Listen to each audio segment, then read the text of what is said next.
ಇನ್ನು ಮಹಾಮಳೆಗೆ ನಡುಗಡ್ಡೆ ಆಗ್ಬಿಟ್ಟಿದೆ ರಾಷ್ಟ್ರ ರಾಜಧಾನಿ ದೆಹಲಿ. ದೆಹಲಿ ಅಂಡರ್ ಪಾಸ್ನಲ್ಲಿ ಬಸ್ಸು ಕಾರು ಎಲ್ಲ ಸಿಕ್ಕಾಕೊಂಡಿವೆ. ಬಸ್ನಲ್ಲಿ ಸಿಕ್ಕಾಕೊಂಡಿರೋರನ್ನ ಹಗ್ಗದ ಸಹಾಯದಿಂದ ಈಗ ರಕ್ಷಣೆ ಮಾಡಿದ್ದಾರೆ.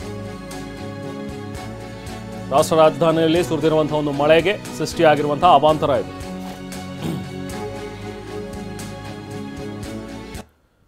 ನೋಡಿ, ಇಲ್ಲಿ ಅಂಡರ್ ಪಾಸ್ ಈಗ ಆಲ್ಮೋಸ್ಟ್ ನೀರು ಎಲ್ಲ ತುಂಬಿಕೊಂಡು ಜನ ಅಲ್ಲಿ ಪರದಾಡ್ತಾ ಇರುವಂತಹ ಒಂದು ದೃಶ್ಯ. ಸದ್ಯಕ್ಕೀಗ ಒಂದು ಆ ಟೈರನ್ನು ಕೂಡ ಬಳಸಿ ಟ್ಯೂಬನ್ನು ಬಳಸಿದ್ದಾರೆ. ಆ ಟ್ಯೂಬ್ನಲ್ಲಿ ಜನರನ್ನ ಬೇರೆ ಕಡೆಗೆ ಸ್ಥಳಾಂತರ ಮಾಡ್ತಾ ಇರುವಂಥ ದೃಶ್ಯ.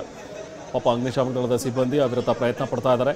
ಟ್ಯೂಬ್ಗಳನ್ನು ಬಳಸಿ ಬಸ್ಸಲ್ಲಿ ಯಾರು ಸಿಕ್ಕಾಕೊಂಡಿದ್ರು ಅವರೆಲ್ಲರನ್ನೂ ಕೂಡ ಸುರಕ್ಷಿತವಾಗಿ ಈಗ ದಡಕ್ಕೆ ಸೇರಿಸಿದ್ದಾರೆ. ಹಗ್ಗದ ಸಹಾಯದಿಂದ ಅವ್ರನ್ನ ರಕ್ಷಣೆ ಮಾಡ್ತಾ ಇರುವಂಥ ದೃಶ್ಯ ನೋಡ್ಬೋದು. ಇನ್ನೊಂದು ಕಡೆ ಆಗಲೇ ನೋಡ್ತಾ ಇದ್ದೀವಿ ನಾವು, ಕ್ಯಾಂಟರ್ ಕೂಡ ಮುಳುಗಡೆ ಆಗಿತ್ತು. ಪಾಪ ಅದರಲ್ಲಿ ಇದ್ದಂಥವರು ಹೊರಗಡೆ ಬಂದು ಕ್ಯಾಂಟರ್ ಮೇಲೆ ನಿಂತು ಫೋನ್ ಮಾಡ್ತಾಯಿದ್ರು ಎಲ್ಲರಿಗೂ, ಬನ್ನಿ ನಮ್ಮನ್ನು ಕಾಪಾಡಿ ರಕ್ಷಣೆ ಮಾಡಿ ಅಂಥೇಳಿ. ಈಗ ಸದ್ಯಕ್ಕೆ ರಕ್ಷಣಾ ಸಿಬ್ಬಂದಿ ಕೂಡ ಬಂದಿದ್ದಾರೆ ಸ್ಥಳಕ್ಕೆ. ಬೆಳಿಗ್ಗೆನೆ ತಮ್ಮ ತಮ್ಮ ಕೆಲಸಗಳಿಗೆ ಅಂಥೇಳಿ ಹೊರಟಿದ್ದಾರೆ. ಆದರೆ ಹೊರಟಿದಂಥ ಒಂದು ಬಸ್ ಈ ರೀತಿ ನೀರಿನಲ್ಲಿ ಮುಳುಗಡೆ ಆಗಿದೆ. ಗೊತ್ತಾಗಿಲ್ಲ, ಬಹುಶಃ ಈ ಅಂಡರ್ ಪಾಸ್ನಲ್ಲಿ ಇಷ್ಟು ಪ್ರಮಾಣದಲ್ಲಿ ನೀರಿದೆ ಅನ್ನುವಂಥದ್ದು ಗೊತ್ತಾಗಿಲ್ವಾ, ಅಥವಾ ಏನು ಹೋಗಿ ಕೆಟ್ಟೋಗಿ ನಿಲ್ತಾ ಅನ್ನುವಂಥದ್ದು ಗೊತ್ತಿಲ್ಲ. ಬಟ್ ಇಷ್ಟು ಪ್ರಮಾಣದಲ್ಲಿ ನೀರಿದೆ ಅಂತ ಹೇಳಿದ್ರೆ ಆ ಬಸ್ಸವನು ಹೋಗಿದ್ಯಾಕೆ ಅದ್ರೊಳಗಡೆ? ದೂರದಲ್ಲೇ ನಿಂತಾಗಲೇ ಗೊತ್ತಾಗುತ್ತಲ್ಲ ಇಷ್ಟರೊಳಗಡೆ ಇದು ಓಡಿಸೋಕ್ಕಾಗತ್ತಾ ನನಗೆ ಬಸ್ಸು, ಅಥವಾ ಏನೋ ಸಿಗಾಕೊಳ್ಳುತ್ತೆ ಅಂಥೇಳಿ. ಬಟ್ ಗೊತ್ತಿಲ್ಲ, ಆತನ ಒಂದು ಅಜಾಗರೂಕತೆನೋ ಅಥವಾ ಈತ ಹೋಗುವಾಗ ನೀರಿನ ಪ್ರಮಾಣ ಕಮ್ಮಿ ಇದ್ದು ಏಕಾಏಕಿ ಜಾಸ್ತಿ ಆಯಿತಾ, ಅದು ಕೂಡ ವಿಚಾರ ಗೊತ್ತಿಲ್ಲ. ಬಟ್ ಅಲ್ಲಿ ಒಳಗಡೆ ಇದ್ದಂಥವ್ರನ್ನೆಲ್ಲರೂ ಕೂಡ ತಕ್ಷಣಕ್ಕೆ ಸ್ಥಳಾಂತರ ಮಾಡಿದ್ದಾರೆ. ಆ ಟ್ಯೂಬ್ನ ಸಹಾಯದಿಂದ ಹಾಗೆ ಹಗ್ಗದ ಸಹಾಯದಿಂದ ರಕ್ಷಣೆ ಮಾಡ್ತಾ ಇದ್ದಾರೆ. ಇದು ದೆಹಲಿಯ ಪರಿಸ್ಥಿತಿ. ನಮ್ಮ ರಾಷ್ಟ್ರ ರಾಜಧಾನಿ ದೆಹಲಿಯಲ್ಲಿ ಈ ರೀತಿಯಾದಂಥ ಅವಾಂತರ ಸೃಷ್ಟಿಯಾಗಿದೆ ಮಳೆಯಿಂದಾಗಿ. ಪ್ರತಿ ಬಾರಿಯೂ ಕೂಡ ಮಳೆ ಬರಲಿ ಅಥವಾ ಬಿಸಿಲಿರಲಿ ಚಳಿ ಇರಲಿ ಎಲ್ಲವೂ ಕೂಡ ಎಕ್ಸ್ಟ್ರೀಮ್ ಕಂಡೀಷನ್ಸ್ ಇರುತ್ತೆ ದೆಹಲಿಯಲ್ಲಿ. ಚಳಿ ಆದರೂ ಕೂಡ ಹಾಗೆ ದೆಹಲಿಯಲ್ಲಿ ಬಿಸಿಲು ಕೂಡ ಅಷ್ಟೇ ಮಟ್ಟಿಗೆ ಜಾಸ್ತಿ ಇರುತ್ತೆ. ಇನ್ನು ಮಂಜು ಕವಿದ ವಾತಾವರಣ ಇದ್ರಂತೂ ಝೀರೋ ವಿಸಿಬಿಲಿಟಿ, ಒಬ್ರಿಗೊಬ್ರಿಗೆ ಹತ್ತಿರದಲ್ಲಿದ್ದರೂ ಕೂಡ ಕಾಣಲ್ಲ, ಅಂಥ ಒಂದು ಪರಿಸ್ಥಿತಿ ಇರುತ್ತೆ ದೆಹಲಿಯಲ್ಲಿ.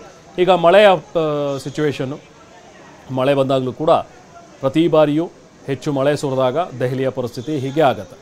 ಈಗ ಸದ್ಯಕ್ಕೆ ನಡುಗಡ್ಡೆ ರೀತಿಯಲ್ಲಿ ಕಾಣಿಸ್ತಾ ಇದೆ ದೆಹಲಿ.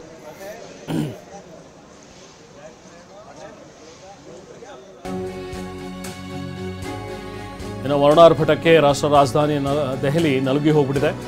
ರಸ್ತೆಗಳೆಲ್ಲವೂ ಕೂಡ ಕೆರೆ ಅಂತ ಆಗ್ಬಿಟ್ಟಿದೆ. ವಾಹನ ಸವಾರರಂತೂ ಓಡಾಡೋದಕ್ಕೆ ಸಾಧ್ಯನೇ ಇಲ್ಲ, ಆ ಥರದ ಪರಿಸ್ಥಿತಿ ಇದೆ.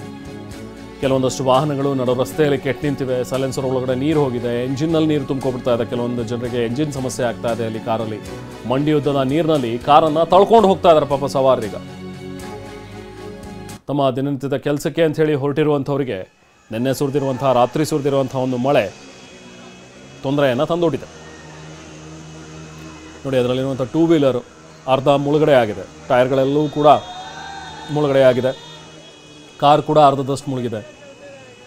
ಬಸ್ಸಿನ ಚಕ್ರಗಳೇ ಅರ್ಧದಷ್ಟು ಮುಳುಗಿದೆ ಅಂತ ಹೇಳಿದ್ರೆ ಇನ್ನು ಸಣ್ಣ ಪುಟ್ಟ ವೆಹಿಕಲ್ಗಳಂತೂ ಸಂಪೂರ್ಣವಾಗಿ ನೀರಿನಲ್ಲಿ ಮುಳುಗಡೆ ಆಗಿಬಿಟ್ಟಿವೆ. ಕೆಟ್ಟು ನಿಂತಿವೆ ಅಲ್ಲಲ್ಲಿ ವಾಹನಗಳು, ಅವುಗಳನ್ನು ತಳ್ಕೊಂಡೇ ಓಡಾಡ್ತಾ ಇದ್ದಾರೆ ಪಾಪ ಅಲ್ಲಿನ ಸವಾರರು. ಮನೆಗೆ ಸದ್ಯಕ್ಕೆ ಪರಿಸ್ಥಿತಿ ಹೇಗಿದೆ ದೆಹಲಿಯಲ್ಲಿ ಮತ್ತಷ್ಟು ಮಾಹಿತಿಯನ್ನು ಅಲ್ಲೇ ಸ್ಥಳದಲ್ಲಿರುವ ನಮ್ಮ ಪ್ರತಿನಿಧಿ ಹರೀಶ್ ನೀಡ್ತಾರೆ. ಹರೀಶ್, ನಿನ್ನೆ ಸುರಿದಂಥ ಒಂದು ಭಾರಿ ಮಳೆಗೆ ಸೃಷ್ಟಿಯಾಗಿರುವಂಥ ಅವಾಂತರ ನಾವು ಕೂಡ ದೃಶ್ಯಗಳಲ್ಲಿ ನೋಡ್ತಾ ಇದ್ವಿ. ಈಗೇನು ನೀರನ್ನು ಕ್ಲಿಯರ್ ಮಾಡ್ತಾ ಇದ್ದಾರಾ? ಇನ್ನೂ ಕೂಡ ಏನಾದರೂ ಮಳೆ ಬರ್ತಾ ಇದೆಯಾ? ಹೇಗಿದೆ ಸದ್ಯದ ಪರಿಸ್ಥಿತಿ ದೆಹಲಿಯಲ್ಲಿ ಈಗ ಹರೀಶ್?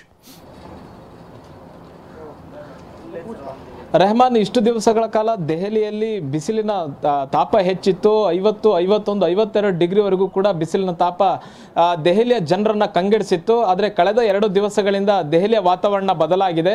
ಮಾನ್ಸೂನ್ ಶುರುವಾಗಿದೆ. ಇವತ್ತು ಬೆಳಿಗ್ಗೆ ಅತಿ ಹೆಚ್ಚು ಮಳೆ ಸುರಿದಿರುವಂತಹದ್ದು ರಾಷ್ಟ್ರ ರಾಜಧಾನಿಯಲ್ಲಿ. ಹೀಗಾಗಿ ಮೊದಲ ಮಳೆ ರಾಷ್ಟ್ರ ರಾಜಧಾನಿಯಲ್ಲಿ ಸಾಕಷ್ಟು ಅವಾಂತರವನ್ನು ಸೃಷ್ಟಿ ಮಾಡಿದೆ. ಮುಖ್ಯವಾಗಿ ಪ್ರಮುಖ ಏರಿಯಾಗಳಾದಂತಹ ನವದೆಹಲಿಯಲ್ಲೂ ಕೂಡ ಸಾಕಷ್ಟು ರಸ್ತೆಗಳು ಜಲಾವೃತ ಆಗಿವೆ. ವಾಹನ ಸವಾರರು ಸಂಚಾರ ಮಾಡೋದಕ್ಕೂ ಕೂಡ ಕಷ್ಟ ಆಗಿದೆ. ತಗ್ಗು ಪ್ರದೇಶಗಳಿಗೆ ನೀರು ನುಗ್ಗಿರುವಂತಹದ್ದು, ಜನವಸತಿ ಪ್ರದೇಶಗಳಿಗೂ ಕೂಡ ನೀರು ನುಗ್ಗಿದೆ. ಜನರು ಕೂಡ ನೀರನ್ನು ಹೊರಹಾಕಲಿಕ್ಕೆ, ಮನೆಗಳಿಂದ ನೀರನ್ನು ಹೊರಹಾಕಲಿಕ್ಕೆ ಸಾಕಷ್ಟು ಕಷ್ಟವನ್ನು ಪಡ್ತಿದ್ದಾರೆ.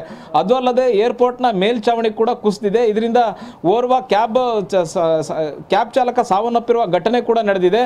ಮುಖ್ಯವಾಗಿ 5-6 ಮಂದಿ ಗಾಯಗೊಂಡಿದ್ದಾರೆ. ಅವ್ರನ್ನೆಲ್ಲರನ್ನೂ ಕೂಡ ಈಗ ಆಸ್ಪತ್ರೆಗೆ ಶಿಫ್ಟ್ ಮಾಡಲಾಗಿದೆ. ಮುಖ್ಯವಾಗಿ ಟರ್ಮಿನಲ್ 1 ನಲ್ಲಿ ಈ ರೀತಿಯ ಒಂದು ಅವಘಡ ಸಂಭವಿಸಿರುವಂತಹದ್ದು. ಇದು ಅತ್ಯಂತ ಹೆಚ್ಚು ಮಳೆ ಬಿದ್ದಿರುವ ಆಗಿರುವಂತಹದ್ದು ಇವತ್ತು ಬೆಳಿಗ್ಗೆ ಮಾನ್ಸೂನ್ ಆರಂಭದ ಮೊದಲ ಮಳೆ ಅಂತಾನೆ ಹೇಳ್ಬೋದು. ಇಷ್ಟು ಪ್ರಮಾಣದಲ್ಲಿ ಬಿದ್ದಿದೆ. ಮತ್ತೆ ಸ್ಥಳೀಯ ಆಡಳಿತ ಕೂಡ ಮಳೆಗೆ ಸಿದ್ಧತೆಯನ್ನು ನಡೆಸಿರಲಿಲ್ಲ. ಮೊದಲ ಮಳೆ ಆಗಿರೋದ್ರಿಂದ ಬಹುತೇಕ ಚರಂಡಿಗಳು ಕ್ಲೀನ್ ಇರೋದಿಲ್ಲ, ಅಂದ್ರೆ ಸ್ವಚ್ಛ ಇರೋದಿಲ್ಲ, ಅಂದ್ರೆ ನೀರು ಸರಾಗವಾಗಿ ಹರಿದು ಹೋಗ್ಲಿಕ್ಕೆ ವ್ಯವಸ್ಥೆಯನ್ನು ಮಾಡಿರೋದಿಲ್ಲ. ಹಾಗಾಗಿ ಸಾಕಷ್ಟು ರಸ್ತೆಗಳಲ್ಲಿ ನೀರು ನಿಂತಿದೆ. ವಾಹನ ಸಂಚಾರ ಕೂಡ ಹರಸಾಹಸವನ್ನು ಪಡ್ತಿದ್ದಾರೆ. ಮುಖ್ಯವಾಗಿ ಏರ್ಪೋರ್ಟ್ನಲ್ಲಿ ಈ ಒಂದು ಅವಘಡ ಏನಾಗಿದೆ, ಟರ್ಮಿನಲ್ 1 ನಲ್ಲಿ ತಾತ್ಕಾಲಿಕವಾಗಿ ವಿಮಾನ ಸಂಚಾರವನ್ನ ಸ್ಥಗಿತ ಮಾಡಲಾಗಿದೆ. ನಿರ್ಗಮನ ಆಗಬೇಕಾಗಿದ್ದಂಥ 16 ವಿಮಾನಗಳು ಈಗ ಸಂಚಾರ ರದ್ದಾಗಿರುವಂತಹದ್ದು. ಮತ್ತೆ ಆಗಮಿಸುವಂತಹ 12 ವಿಮಾನಗಳನ್ನು ಡೈವರ್ಟ್ ಮಾಡಲಾಗಿದೆ. ಪ್ರಯಾಣಿಕರುಗಳು ಕೂಡ ಸಾಕಷ್ಟು ಅವ್ಯವಸ್ಥೆಗೆ ಕಾರಣ ಆಗಿದೆ. ಸಾಕಷ್ಟು ಮಂದಿ ಏರ್ಪೋರ್ಟ್ಗೆ ಹೋದಂಥವರು ಪ್ರಯಾಣಿಕರು ವಾಪಸ್ ಬರ್ತಿದ್ದಾರೆ.